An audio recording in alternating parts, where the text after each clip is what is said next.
Bonjour, bienvenue dans ce nouvel épisode de Nos 2 centimes. Ici Sophie. Je suis très contente de vous partager cet épisode parce que c'était super beau. C'est une conversation belle sur l'amitié, la persévérance. Cécile et Marie nous partagent un moment difficile de leur amitié et puis comment elles ont persévéré au moment où Marie s'est mariée. Aussi, la musique d'intro, je la trouve formidable, mais j'ai appris qu'en fait, c'est pas du saxophone, mais plus de la trompette, je crois. Enfin bon, je sais pas. En tout cas, je la trouve cool. Je vous souhaite une très bonne écoute, un bon épisode. Bienvenue dans cet épisode de Nos 2 centimes, Cécile et Marie. Je suis vraiment trop contente d'être accueillie dans ton salon, Cécile, puisque nous sommes dans le haut lieu d'enregistrement du comptoir des GBU, n'est-ce pas? C'est vrai, c'est vrai. Quel bonheur de faire cet épisode sur Au secours, mon ami se marie. Un titre volontairement accrocheur. N'en doutez pas, vous ne serez pas déçus. Aujourd'hui, nous accueillons Marie. Marie, tu es prof d'histoire géo. Tu as 30 ans. Tu es mariée depuis 2019, tu m'arrêtes si je me trompe, hein, et tu as un bébé que j'ai pu rencontrer juste avant l'enregistrement, qui est la plus mignonne petite fille de France, voire du monde entier. Exactement. Merci Marie d'être ici. Et Cécile, tu as 33 ans, donc c'est-à-dire que tu as insisté pour dire que c'était pas si vieux que ça, 33 ans. Tu travailles pour les GBU, qui est une association étudiante qui vise à faire connaître la Bible parmi les étudiants. Tu es célibataire et tu habites à Paris, et même dans ta chambre, on voit un peu la Tour Eiffel. Ouais, c'est tout vrai. C'est C'est tout ouf, vrai quoi. que je suis pas si vieille que ça. Ouais, c'est beau d'insister là-dessus. Donc dans cette saison, on parle du couple et du célibat. Et on va commencer direct. Je vais vous demander, mesdames, de partager une chose qui est trop cool dans votre célibat, dans ton célibat, Cécile, et dans le fait d'être en couple, d'être mariée. Marie, qui veut commencer? Qu'est-ce qui est trop cool dans vos vies? C'est cool d'être célibataire je trouve... En fait, je pensais, quand tu m'as posé cette question, je me disais pour la liberté, mais j'aime pas trop l'idée de dire quand t'es célibataire, t'es libre, sous-entendu quand t'es marié, t'es en prison. Mais plutôt pour la flexibilité, je dirais. Le fait de pouvoir être adaptable dans plein de situations, enfin pour les gens particulièrement, et de pas être contraint d'organiser son emploi du temps en fonction de quelqu'un d'autre. Je trouve ça très cool et très appréciable. Nice. Et toi, Marie, qu'est-ce qui est cool dans le fait d'être mariée et maman? Je pense une des choses que j'aime beaucoup, c'est le fait que qu'on ait une sorte de partenariat en fait. On fait les choses à deux. Et c'est très cool dans les loisirs déjà, mais même de manière générale dans la vie quotidienne. J'aime vraiment bien cette idée de on est deux, on discute des choses, on prend les décisions ensemble, on a chacun sa vision, on s'enrichit, etc. Et ça, je trouve ça vraiment très... Enfin, je trouve que ça aide à avancer. Et puis les enfants, c'est trop cool les enfants. Moi, je suis une maman dans l'âme, donc vraiment, ouais, les enfants, c'est aussi vraiment très chouette dans le couple. Trop bien, c'est trop beau d'entendre ça. Donc on aime bien parler aussi dans cette saison des vraies choses de la vraie vie. Donc je vous pose aussi la question, qu'est-ce qui est un peu plus difficile ou beaucoup plus difficile dans votre vie en tant que célibataire ou en tant que femme mariée? Je pense, enfin, pour moi, ce serait le fait de pas justement avoir un partenaire, quelqu'un avec qui on peut partager à tout moment en fait, et avoir une intimité avec une seule personne. Je pense des fois je ressens un peu de la solitude aussi parce que je sais pas vers qui me tourner pour parler de certains trucs, et je me dis ça serait trop cool d'être mariée, juste au moins tu sais à qui partager les choses, et donc ouais, cette intimité et ce vis-à-vis, c'est vrai que c'est ce qui me manque quoi dans mon célibat. Je pense qu'il y a la chose qui est peut-être la plus difficile, c'est la communication. Parce qu'il y a beaucoup de choses qui sont des non-dits, ou qui sont des attentes mais pas exprimées, et donc je pense arriver à bien communiquer, et aussi en fait arriver à juste se dire les choses, pas juste des attentes ou autres, mais le fait d'avoir été blessé ou autre par exemple, d'arriver à communiquer là-dessus.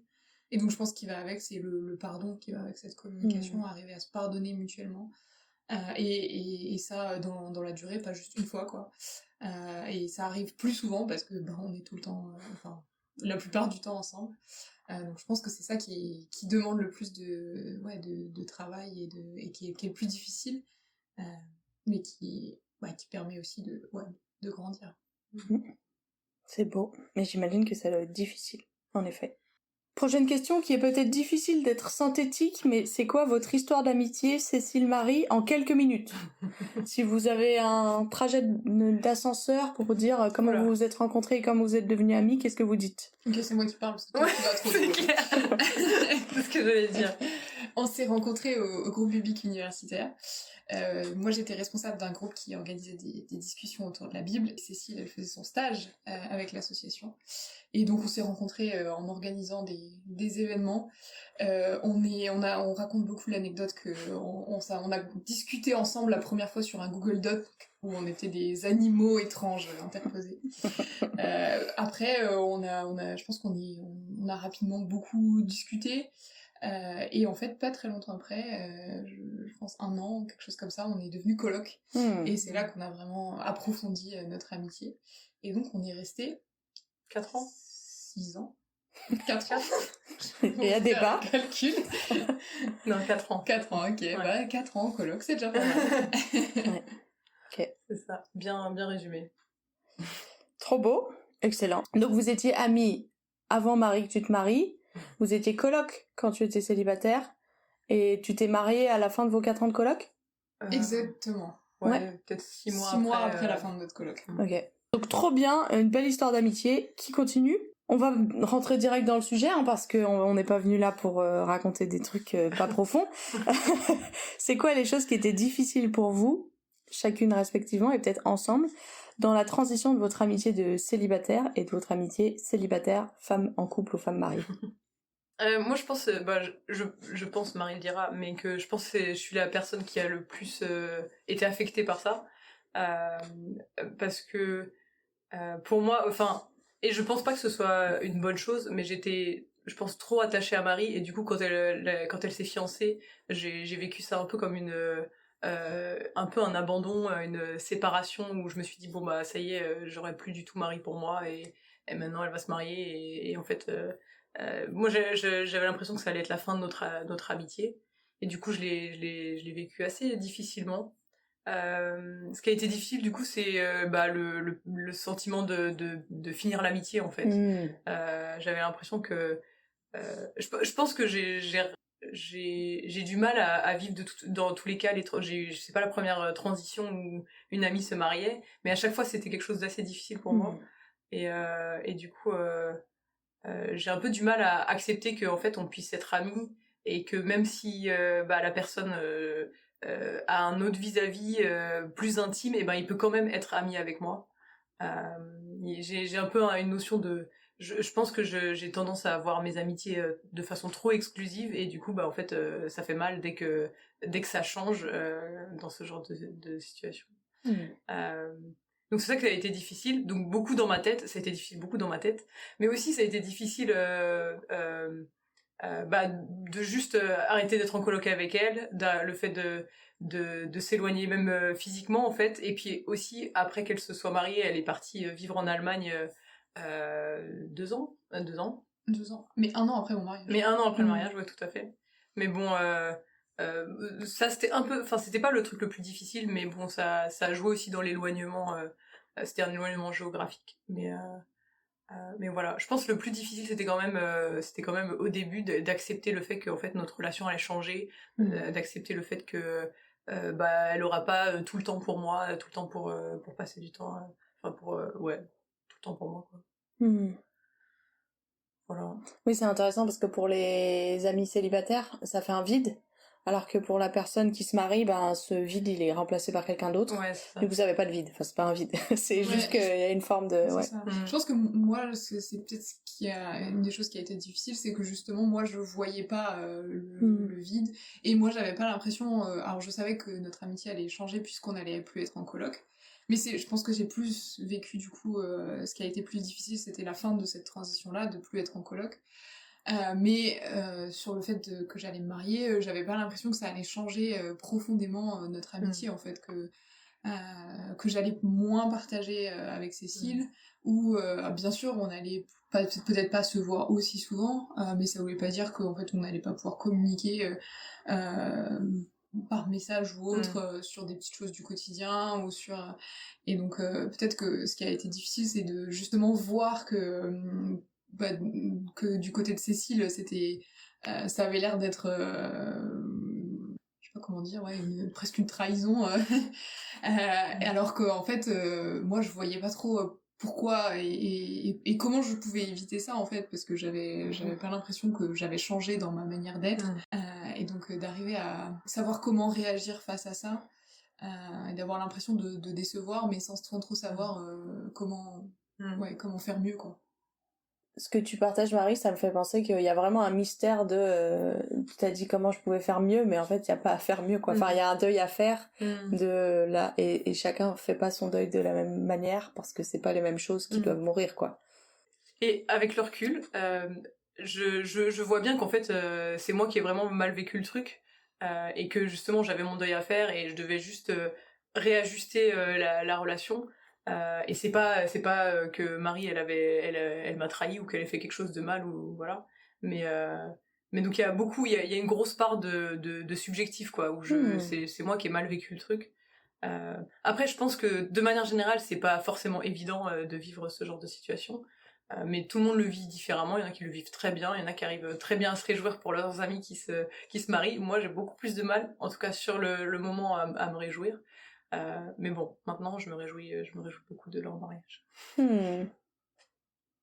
Est-ce que quand vous avez vécu, enfin que Cécile t'a vécu ce sentiment de trahison, Marie, toi tu voyais un petit peu Cécile qui était en galère? Tu le percevais ou pas trop? Ah, c'est très facile de voir, Cécile, elle est extrêmement expressive, donc... Est-ce que vous avez eu l'occasion de discuter de ça, ou vous en avez pas trop parlé parce que vous aviez pas du vocabulaire pour expliquer les choses? J'ai l'impression qu'on est en thérapie maintenant. Non mais je veux dire, pour les gens qui écoutent, qui sont dans le dur de la transition, autant la personne mariée qui comprend pas pourquoi, ou la presque mariée qui comprend pas pourquoi sa pote célibataire réagit, autant la célibataire qui a pas du vocabulaire. Qu'est-ce qu'on peut dire maintenant pour aider les gens à aller vers la conversation, voilà. Donc, est-ce qu'il y a des choses que vous auriez aimé faire différemment, faire ou ne pas faire, que vous avez vécu? On en a discuté, mais je pense que c'était difficile d'exprimer chacune ce qu'on ressentait. Et comme moi je le vivais pas particulièrement mal, je me sentais pas vraiment d'exprimer ce que moi je ressentais. Donc je pense qu'on en a discuté, si mes souvenirs sont exacts, mais essentiellement du point de vue de Cécile. Et de pourquoi elle le vivait mal, et donc j'ai essayé de la rassurer, je pense, principalement. Je pense que la discussion c'était essentiellement ça. Enfin, tu me corriges, mais... Ouais, je pense que c'est ça. J'ai pas des souvenirs précis de discussions précises, mais je me souviens qu'on en a discuté. Je me souviens aussi que je pense qu'il y avait un peu des effets collatéraux, j'ai envie de dire, où du coup ça a été un peu difficile pendant un moment dans la relation. Et du coup il fallait régler des petits trucs parallèles, mais le cœur du problème c'était que j'avais le sentiment de plus être aimée, ou de plus pouvoir, enfin, ou de perdre un peu mon amitié, mais on en a parlé. Peut-être qu'on aurait dû plus en parler, je sais pas. Peut-être que, ouais, s'il y avait un conseil, c'est de demander aussi, enfin de prendre vraiment les deux points de vue, enfin de demander vraiment aussi à l'autre, et d'avoir la réciproque en fait, de ce que les deux ressentent, et comment, peut-être de mettre des mots sur comment est-ce que c'est vécu des deux côtés en fait. Toi Marie, ouais, pardon, vas-y. Parce que du coup, enfin, suite à, je sais pas si c'était vraiment suite à ça, mais on a arrêté notre colloque un peu avant justement le moment où je me suis mariée, et tu pourras peut-être dire pourquoi, mais notamment parce que Cécile, je pense qu'elle avait besoin de prendre du recul par rapport à notre amitié. Mais moi, je pense que c'est à ce moment-là que j'ai plus mal vécu notre amitié, parce que je me suis dit, mais en fait, je vais bientôt me marier, j'ai pas envie de chercher une autre coloc pour si peu de temps, etc. Et donc c'est là où pour le coup, moi aussi, je me suis mise à avoir ce sentiment d'abandon ou autre. Qu'on n'aurait pas forcément réglé en discutant sur le moment, parce que je pense qu'il y avait une haute intensité dans nos émotions. Comme on était une coloc très très proche et relativement fusionnelle, je pense que de toute manière il y avait cette période de transition à avoir, et d'évolution de notre relation. Mais c'est vrai que ça n'a pas été la période la plus simple à gérer. Ouais. ça va. On n'est pas trop vulnérable pour le monde internet. Non, Merci, ça va. j'honore votre cadeau, hein, mais je veux juste être Non, faire un on petit en a check discuté vulnérabilité. avant, Ok, ouais. très bien. Non, Elle a ça déjà va. pleuré, donc ça va. C'est bon. Bon, ça veut pas dire que je peux plus pleurer, hein, mais non, ça va. Ça va? Ok. Merci beaucoup pour. J'accueille l'honneur de votre confiance et je pense que c'est hyper important. Je veux demander, Cécile, toi, tu vivais bien ton célibat à ce moment-là? Ou c'était difficile pour toi d'être célibataire?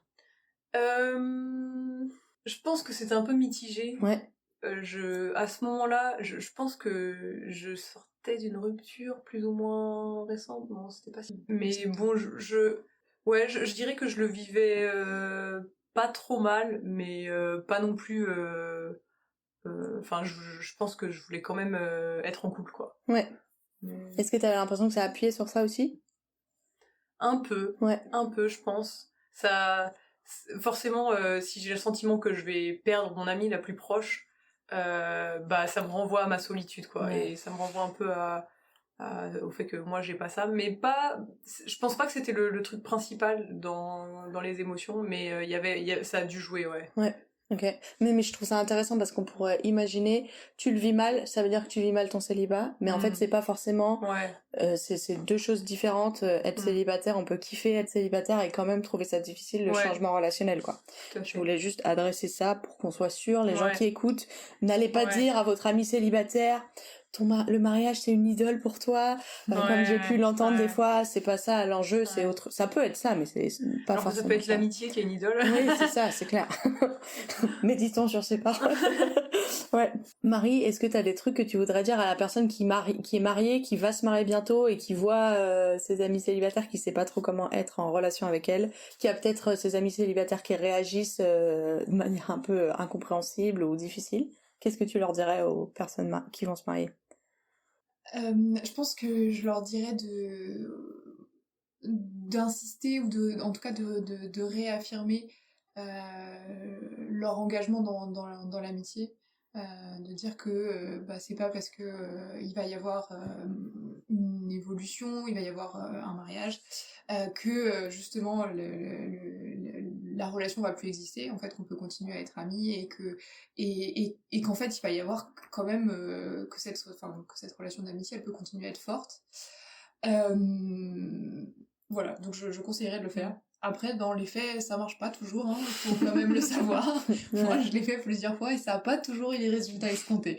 Mais je pense que c'est important, ne serait-ce que pour que dans la durée, ensuite, les gens ils s'en souviennent. Et après, c'est important de le garder en tête aussi, qu'une fois qu'on est marié, de pas penser juste, ok, maintenant je dois tout faire avec mon mari et j'ai plus de temps pour mes amis. C'est important, ouais, en tout cas, d'essayer de garder justement cette perspective-là et de faire attention à nos amis célibataires ou pas, hein, d'ailleurs. Ouais, c'est clair. Marie, est-ce que tu voudrais parler? J'ai l'impression, quand je parle moi avec mes amies mariées ou en couple, parfois je perçois chez elles une mauvaise culpabilité, une fausse culpabilité, elle est pas mauvaise, mais une culpabilité mal placée, quand on était célibataires ensemble, qu'ensemble on a rêvé du mariage, qu'ensemble on avait le désir de se marier, qu'il y en a certaines qui se marient, d'autres pas. En tant que femme mariée, il y a un peu cette fausse culpabilité qui peut venir parasiter l'amitié aussi. Je sais pas si t'as un truc à dire pour adresser ça. Ou si on se tourne vers Cécile qui voudrait adresser ça, je sais pas. Il faut au moins que je réfléchisse là. Ouais. Sauf si toi tu me dis tu veux répondre, mais j'ai pas le... Ouais, je pense qu'il faut pas présumer en fait, parce que si on commence à se dire ah bah en fait elle va mal le vivre parce que moi je me marie alors qu'elle est toujours célibataire. Enfin juste faut communiquer en fait. Moi je pense qu'il faut éclaircir. Est-ce que en fait c'est pour ça qu'elle le vit. Est-ce qu'elle le vit mal? Et si oui, est-ce que c'est pour ça qu'elle le vit mal? Parce qu'en fait, elle vit mal son célibat, parce qu'elle a envie d'être en couple et du coup, ça crée une jalousie ou ça crée un malaise. Donc déjà, éclaircir ça et en fait, même si c'est ça, bah en fait, je pense que, comme tu dis, c'est pas une bonne culpabilité, parce qu'en fait, c'est naturel de vouloir se marier, c'est naturel de se marier, et en fait ça change rien en fait que on se marie, mais par contre continuer à rester amis, ça c'est ça que la personne peut faire, continuer à rester amie, à cultiver son amitié après le mariage, je pense. Je pense que c'est ça le plus important. Ouais.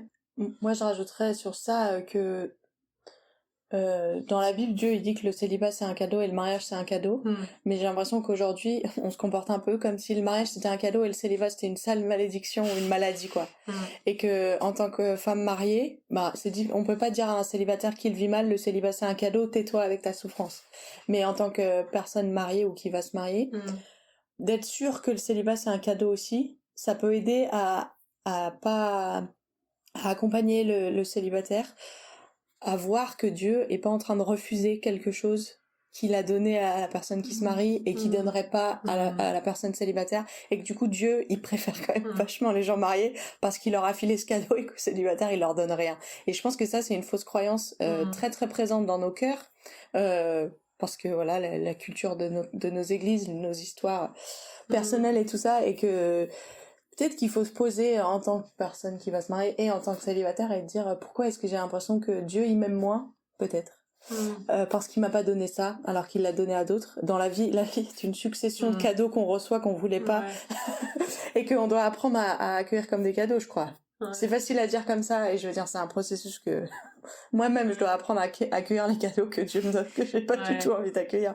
Mais je me dis peut-être qu'il y a un peu de ça aussi. Ouais, et puis c'est toujours un risque de vivre un peu le célibat comme une zone d'attente où on est censé avoir quelque chose qu'on n'a pas et on attend, et en fait du coup c'est pour ça on est dans cette perspective d'attente, et ben en fait on n'arrive pas à profiter de ce qu'on a et à se réjouir de ce qu'on a. Donc mais du coup c'est bien aussi quand les gens mariés nous donnent nous encouragent dans notre célibat, par exemple en continuant à être amis avec nous, et en prenant du temps avec nous. En fait ça fait aimer le célibat en fait quand t'as des amitiés que des amis cool, et même après qu'ils se soient mariés, moi je trouve ça c'est, alors que si on commence à avoir enfin genre je pense que le risque c'est aussi quand les gens mariés des fois ont tendance à dire tous les malheurs de leur mariage pour dire mais tu vois c'est difficile d'être marié, donc réjouis-toi d'être célibataire. Je trouve que c'est pas une bonne stratégie en fait. Mais bref, je m'égare, mais je trouve que... Moi je trouve que c'est une très bonne stratégie. Parce que justement, moi, ça m'a appris à voir, c'est comme si la vision que j'avais du mariage, c'était un cadeau genre absolument parfait, absolument qui va compléter toutes les parties de moi qui manquent. Et quand les gens mariés me disent, en ce moment, on galère avec les finances, les bébés dorment pas et tout, et ben je me dis, ces deux cadeaux, ils sont pas la même forme, mais ils sont bien tous les deux, et il y a des trucs qui sont dans l'un, qui sont pas dans l'autre, pour les joies et les douleurs. Moi, ça me fait beaucoup de bien.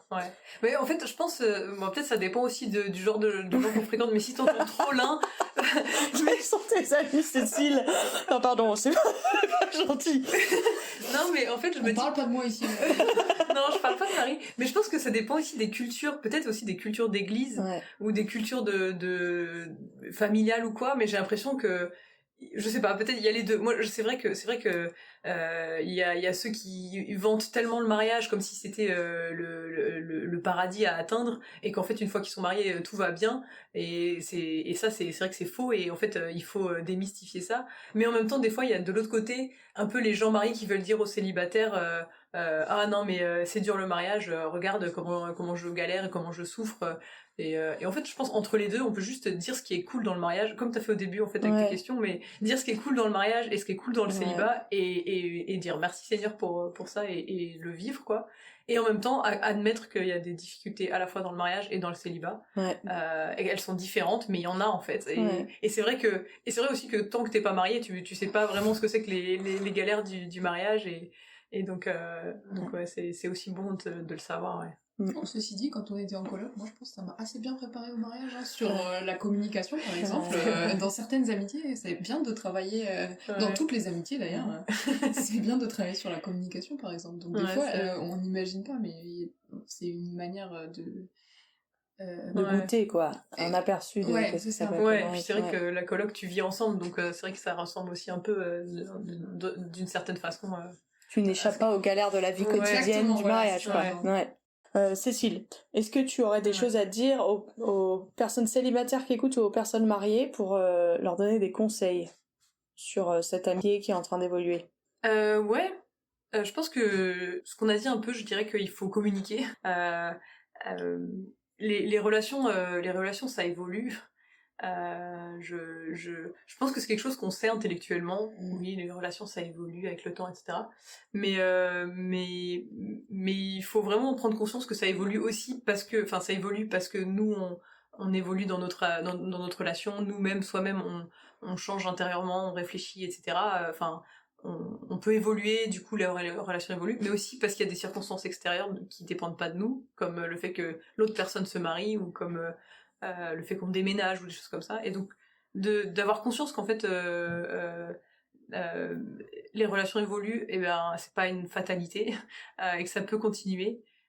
Donc d'avoir conscience de ça. Et puis j'encouragerais aussi si quelqu'un comme moi vit mal une transition dans la relation, dans une amitié, d'essayer de chercher à comprendre pourquoi on le vit mal, de pas juste s'apitoyer sur son sort, comme je suis très forte pour le faire, mais d'essayer de creuser un peu pourquoi je le vis mal. Est-ce qu'il y a des raisons légitimes, est-ce qu'il y a des raisons pas légitimes et pas, pas saines pour lesquelles je le vis mal. Ou peut-être, est-ce que c'est juste pour reformuler légitime et pas légitime, parce qu'il y a que des raisons légitimes qu'on réagit, mais est-ce qu'il y a des raisons qui sont en lien avec la relation ou qui sont en lien avec d'autres choses? Parce que c'est souvent quelque chose en nous qui réagit, qui n'a rien à voir avec la relation avec Marie. En fait, Cécile, tu réagissais parce qu'il y avait autre chose. Tout à fait. Et moi la première, enfin genre quand les émotions arrivent, tu peux rien y faire des fois.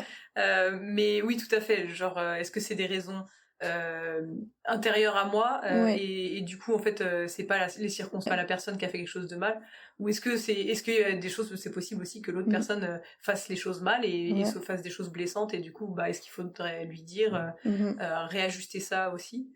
Donc voilà, essayer de comprendre ça, si besoin. Enfin, moi je pense aussi, ce qui peut être bien, c'est de s'entourer aussi d'autres personnes, d'en parler. Moi je pense que ce qui m'a aidé beaucoup dans ma transition avec Marie, c'était aussi d'en parler à une autre amie et d'avoir son recul aussi sur la situation. Et puis moi je conseillerais surtout de persévérer, parce que c'est pas un truc instinctif et naturel de persévérer quand les choses sont difficiles, mais en fait ça vaut le coup de persévérer dans l'amitié, de se dire qu'en fait enfin genre comme Dieu a persévéré avec nous alors qu'on était trop nuls, bah en fait on est appelé à persévérer, je pense, dans les relations, même si la personne nous déçoit, même si des fois la personne nous blesse, etc. En fait c'est carrément mieux une relation qui continue de se construire et qui se restaure quand il y a eu des blessures, qu'une relation qui est juste cool parce qu'en fait ça match, mais en fait après on fait rien dès qu'il y a des choses difficiles. Donc je dirais de persévérer. Bah grave, moi j'ai envie de vous dire bravo parce qu'on est dans ce salon, c'est parce que vous avez persévéré quoi. Autant dans l'amitié, mais aussi dans aller chercher à l'intérieur de vous, d'être lucide sur ce qui se passait. Et moi j'ai envie de dire, j'interromps, j'interviens dans la conversation, mais dans les moments dans ma vie où j'ai senti que j'étais complètement démunie sur mes réactions émotionnelles, que ben je me sentais abandonnée, il y avait des trucs immenses qui se passaient en moi et que je comprenais bien que ça n'avait rien à voir avec les circonstances. Et ben je trouve ça je veux pas dire il faut, mais je trouve ça très très dur d'être face à nous-mêmes quand on n'est pas comme on aimerait être. Dans les phases de transition d'amitié, on voudrait que ce soit simple, on voudrait pouvoir pardonner, on voudrait trouver ça trop cool, et on n'y arrive pas. Et je trouve ça beau aussi que j'espère que la vie, c'est aussi apprendre à pouvoir se regarder comme ça avec beaucoup de compassion et ça veut pas dire qu'on excuse en disant je peux être une amie horrible et tout ça, mais qu'on peut aussi accueillir notre fragilité et le fait qu'on est démunis et qu'on préférerait pas réagir comme ça quoi. Mais c'est chaud. Ouais, et en fait moi tu dis bravo pour nous, mais en fait je pense que ma relation avec Marie en particulier, ça a été un gros exercice de persévérance. Enfin, j'avais pas l'habitude de persévérer d'habitude, et je pense que bah merci Seigneur, parce qu'en fait il était à l'œuvre et il travaillait vachement en moi aussi pour que je persévère, pour que je change, pour que j'essaie de comprendre ce qui va pas et tout.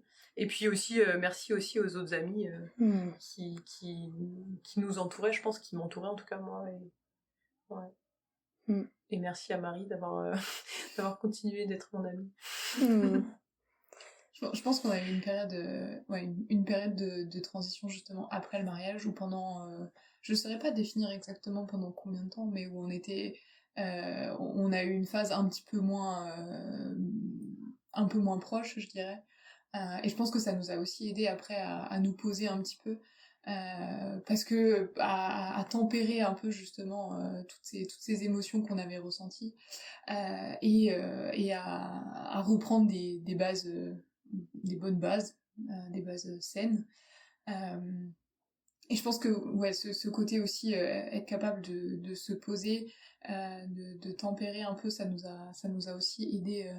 Et ça veut pas dire que c'est définitif et qu'en fait on s'éloigne pour toute la vie. Mais ça peut être bien aussi ouais, de, je sais pas exactement comment définir ça. Prendre du recul, quoi. Ouais, de prendre du recul.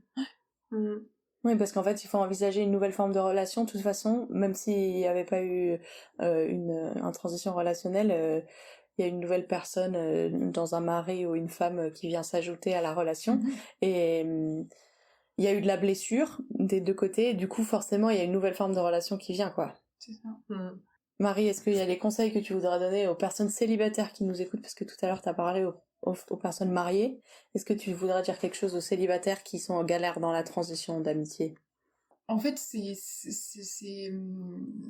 c'est un peu le même conseil, mais à l'inverse. Je pense que on a parlé de l'importance de communiquer. Je pense que je dirais que c'est important de communiquer, d'être capable de mettre des mots sur ce qu'on ressent, et donc peut-être d'abord pour soi avant d'aller voir l'autre personne pour que ça soit un petit peu plus Propre. posé ouais, pas trop violent, on va Ouais, dire. ouais. Peut-être que si, mais quand même au moins un peu réfléchi à l'avance pour être sûr. Et peut-être aussi de parler des attentes, de l'évolution de la relation. Comment est-ce que l'autre l'envisage, quelle forme ça va prendre. En fait, pas avoir peur de faire part de ses doutes ou de ses angoisses. Sachant que l'autre va pouvoir répondre d'une manière un peu tronquée si c'est avant le mariage, par exemple, parce que ça sera pas forcément, la personne va pas savoir exactement tout comment ça va se passer. Mais en tout cas, ouais, je pense que c'est la base de toute bonne relation d'arriver à mettre des mots et à communiquer. Mais oui, moi je suis quelqu'un qui en gros aime bien juste attendre que ça passe. Faire comme si il y avait rien et attendre que ça passe et que ça redevienne une meilleure phase. Ça marche parfois, mais j'ai quand même observé, et notamment grâce à Cécile, que la plupart du temps, c'est quand même plus efficace, plus rapide et moins douloureux de communiquer avec les gens et de leur dire ce qu'on ressent. Donc c'est ce que je conseillerais, ouais. Ouais, c'est clair. C'est pas facile d'aller exprimer ce qui se passe en nous quand on n'est pas trop au clair de qu'est-ce qui se passe vraiment, mais c'est en effet une forme de maturité qu'on recommande chez nos deux sentiments, même si on est en galère. Et c'est un peu pour ça que ce podcast existe d'ailleurs. Ok. Mais je vous remercie beaucoup pour tout ce que vous dites. Je trouve ça hyper riche. Et en fait, cet épisode, il parle vraiment de l'amitié qui persévère, comme vous dites, de l'amitié qui pardonne, qui donne des secondes chances. Et je me demande si aujourd'hui, d'avoir vu peut-être pas le meilleur l'une de l'autre, vous voyez, vous n'êtes pas vus au meilleur, enfin vous habitiez en coloc, mais vous vous êtes vus dans des moments de fragilité, est-ce que ça vous a plus sécurisé dans votre lien d'attachement l'une à l'autre? Moi, je pense que oui, forcément. En fait, surtout ce qui me sécurise aussi dans ma relation avec Marie, c'est que, ouais, elle m'ait vue vraiment dans des situations, voilà, où j'étais pathétique, et que, en fait, elle soit toujours amie avec moi, et qu'elle veuille toujours passer du temps avec moi, ça me rassure vachement, en fait. Je me dis, bon, c'est que, bon, elle doit quand même m'aimer un petit peu, quoi. Donc, ouais, forcément, ouais. Sans doute. Je suis une personne très confiante en fait, donc je pense que j'ai moins, je me pose moins la question, on va dire, parce que je vais m'attacher facilement. Mais oui, enfin je pense que c'est peut-être le fait que justement, plus le fait que notre amitié ait persévéré, que le fait de l'avoir vu à des moments, enfin d'avoir vu des bas ou d'avoir vu Cécile dans des moments plus compliqués. Mais le fait qu'on ait continué à être amis, je pense que c'est plus ça qui en tout cas chez moi, a vraiment eu une importance. Ouais. Oui, parce que Cécile aurait pu prendre la fuite devant aussi... Enfin, elle aurait pu dire, bah, on n'est plus amis, quoi. Enfin, genre, et qu'aujourd'hui, on soit pas dans ce salon en train d'enregistrer. Exactement. Ça voulait dire que Cécile aussi a investi l'amitié, quoi. Bref, l'amitié, c'est intense, quoi. On est où dans les questions? Est-ce que vous avez d'autres conseils à donner à des amis qui vivent ce moment de transition en ce moment? Oui, alors, au-delà de communiquer tout ce qu'on a dit, en fait, je me dis aussi, enfin, c'est légitime aussi d'avoir des attentes, je crois que tu l'as un peu dit, Marie, mais d'avoir des attentes et de les exprimer et que ce soit la personne mariée qui dise bon bah voilà maintenant c'est normal, on va prendre de la distance, mais en fait je suis toujours amie et je veux toujours qu'on passe du temps ensemble etc. Mais aussi c'est légitime que la personne célibataire, je pense, dise aussi ses besoins et ses attentes et disent bah en fait j'aimerais bien qu'on puisse continuer à se voir toutes les deux, à pas juste se voir, parce que je pense qu'il y a aussi ça a pas je pense que ça n'a pas trop été le cas avec Marie, mais je pense de manière générale peut-être pour d'autres situations il y a des couples aussi, une fois qu'ils se marient et ben en fait on les voit plus ou alors on les voit plus que à deux. Moi j'avais eu des trop mauvais exemples donc j'étais immunisée, je pense. Ouais je pense que t'as bien géré sur ce coup. Mais je préfère le dire justement parce que notre situation elle est spécifique, mais du coup ça arrive que en fait des couples se marient et en fait voilà ils deviennent plus qu'une chair et voilà on les voit plus que à deux ou alors on les voit pas. Et je pense que c'est légitime quand t'es célibataire et que t'es ami avec une personne qui est en couple de lui demander de passer du temps seul à seul, et il faut pas hésiter, moi je pense, à le dire, à le demander, de dire ah bah est-ce qu'on pourrait prendre un café, et des fois même la personne elle va même dire d'emblée ah bah on sera là à telle heure, bah de dire ah mais en fait j'aimerais bien te voir juste toi. Oui, il y a des choses que j'ai envie que de te dire à toi, pas que... C'est ça, et même si c'est même pas pour dire des choses que je veux pas dire à ton mari, mais de juste passer du temps ensemble, parce que la relation d'amitié, bah, c'est avec toi en particulier. Donc je pense de dire ces choses-là, c'est important, et d'exprimer ce dont on a besoin aussi dans l'amitié. Après, si la personne en face dit bah non, moi je peux pas, maintenant je suis une seule chair, si ça change arrive complètement, rarement quand même. Ça arrive rarement, mais si vraiment la personne n'en est pas capable, elle le dira, et du coup, il faudra peut-être remettre les choses au clair. Mais je pense que c'est important de le formuler et du coup, c'est légitime, je pense, pour quelqu'un de célibataire de vouloir encore être ami particulièrement avec cette personne et pas juste ami avec un couple. Même si je pense qu'il faut aussi créer du lien aussi avec le conjoint de son ami, parce qu'en fait si elle s'est mariée avec lui, c'est qu'en fait elle l'aime, et qu'en fait ce serait bien que tu l'aimes aussi, quoi, tu l'apprécies aussi. Donc je pense aussi aussi apprendre à connaître le conjoint, c'est une bonne chose. C'est clair, c'est important, quoi, parce que comme dit C.S. Lewis, quand on rajoute quelqu'un dans une relation d'amitié, ça nous donne à voir une facette de notre ami qu'on ne pouvait pas voir quand il était ami que avec nous. Mais du coup, les conjoints donnent une facette à voir qui n'était pas accessible à nous avant, quoi. Alors c'est compliqué, et en systémie familiale, quand on rajoute un membre dans la famille, tout le système est chamboulé, et ça fait comme un tremblement de terre, et ça prend du temps avant que chacun retrouve une place qui n'était pas sa place du début, et c'est un peu chaotique. Exactement. Mais c'est vrai qu'on peut pas faire genre qu'il n'y a pas cette personne dans notre système maintenant, et elle est là où il est là. Oui, c'est ça. Et je rajouterais pour compléter ce que tu es en train de dire, peut-être aussi du côté de la personne qui est mariée, d'être clair sur ce qui va être partagé ou non dans le couple, et de dire justement ok, ça je le garde pour moi, et peut-être juste ça peut rassurer aussi l'autre personne pour qu'elle puisse continuer à se confier, ou alors demander est-ce que ça te dérange que j'en parle avec mon mari ou pas. Comme ça, y a quelque chose de clair, et ça permet aussi de pas avoir peur de continuer à se confier l'une à l'autre, quoi. Ouais. Et ce que je trouve aussi intéressant pour les femmes mariées ou les hommes mariés qui écoutent, c'est une nouvelle forme de qu'est-ce que j'ai le droit de dire de ma vie de couple à mes amis, dans l'autre sens aussi. Oui. Et que ça, c'est un truc à discuter, parce que je sais pas, les célibataires, moi il y a des fois je me dis on parle pas vraiment des difficultés dans le couple. Est-ce que c'est que ils veulent pas m'en parler parce que je suis célibataire? Est-ce que c'est parce qu'il y a un accord dans le couple où on parle pas de certaines choses? Et je pense que ça vaut le coup d'avoir une conversation aussi pour dire qu'est-ce qu'on se dit en fait. Qu'est-ce que je me sens autorisée à se dire, et juste quand on est célibataire, il y a des phases où c'est difficile d'être célibataire. Quand on est marié, il y a des phases où c'est difficile d'être marié. Et je pense qu'il faut aussi dire, là, c'est une phase de turbulence. Du coup, on réévalue les choses. L'amitié prend, voilà, on a besoin d'être plus proche, moins proche, enfin tout ça, quoi. Eh bien, nous nous acheminons vers la fin de cet épisode. Et donc, la question traditionnelle de nos 2 centimes, c'est, pour conclure, quels sont vos 2 centimes sur ce sujet de la transition d'amitié ? Je pense mes 2 centimes, ce serait ce qui a déjà été dit, mais de persévérer dans l'amitié et de se dire que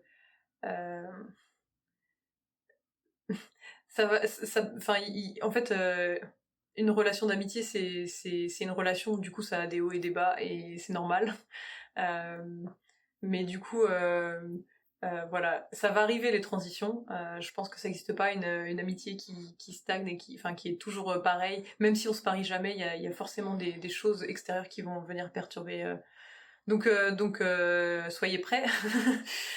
Mais genre, persévérer, persévérer, c'est important parce que sinon après on n'a plus d'amis, quoi. On est tout seul, tout triste. C'est mieux d'être triste à plusieurs. Voilà. C'est pas ça que c'est terrible comme parole d'espérance. Le fatalisme. Ouais. Oui, je pense que j'irais un peu dans le même sens. On parle beaucoup du fait qu'il faut construire son couple, mais l'amitié, ça a l'air d'être quelque chose de complètement naturel sur lequel il faut pas travailler. Qui vient comme ça, et c'est un peu peut-être c'est sans doute un peu comme la vision idéalisée du couple, une fausse image qu'on se donne, et je pense qu'il faut pas avoir peur de se dire qu'il faut travailler pour garder ses amis et pour approfondir les relations, et pas avoir peur de se rendre vulnérable, de dire les choses, pour pouvoir approfondir les relations d'amitié, et continuer à cheminer ensemble. Oh, c'est tellement beau, mais mesdames, c'était magnifique ce que vous avez partagé. Merci, j'ai des paillettes dans le cœur sur l'amitié et sur le célibat et le mariage, quoi. Donc merci beaucoup, c'était trop chouette. C'était trop cool de partager avec vous. Merci d'avoir écouté cet épisode jusqu'au bout. N'oubliez pas, suivez-nous sur Insta, écrivez-nous si vous avez des questions, si vous n'êtes pas d'accord. Et puis n'hésitez pas à lâcher des petites étoiles, donner une note au podcast pour qu'on puisse faire connaître ces épisodes et ces conversations à plus de gens. Je vous souhaite une très belle journée, nuit, soirée, et puis prenez soin de vous.